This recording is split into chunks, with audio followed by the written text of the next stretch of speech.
A lot of people have been asking where I've been. Actually, no one has. But let's get odd and talk about Final Fantasy VII Rebirth. Let me start this video off by saying I don't think there's anyone on this calamity of a planet that says, you know what my favorite part of Final Fantasy VII Remake Part 1 was? The whispers. The first time that I played through Part 1, I really enjoyed it. It really blew me away. But I have to admit that the moment that those Dementors, whispers, showed up, I was like, what the heck are those things? If you've played through Part 1, you'll know that we defeated the Whispers and we defeated the Arbiters of Fate, and many fans think that this will open up Part 2 to numerous possibilities and that anything can happen. And that might be true. But I start to question, do we really want anything to happen in Final Fantasy VII Rebirth? Or do we still want it to stick pretty closely to the original game? Where is the line? Currently, my biggest concern regarding Final Fantasy VII Rebirth is that it's going to end up similar to Kingdom Hearts. Now, if you're still a Kingdom Hearts fan, more power to you. This is not a knock on you or on that franchise. I used to be a pretty big fan, now not so much.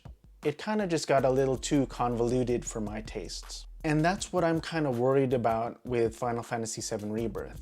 You know, the possibility of Sephiroth becoming so powerful that he will be able to transcend time and dimensions and possibly recreate the timeline and anything could happen.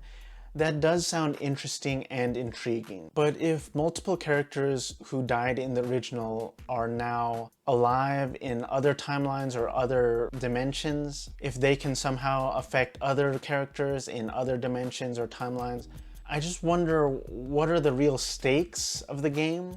And where is the line? There are a lot of Final Fantasy VII fans who already abandoned this game because they didn't like the fact that it was not a one-for-one remake. I am definitely not in that camp. I really enjoyed Part 1. But there are a lot of changes that they made from the original game. So a few quick examples: Sephiroth showing up early, Whack-a-Box, Yuffie showing up in Midgar, and of course, as aforementioned, the Arbiters of Fate and the Whispers, etc.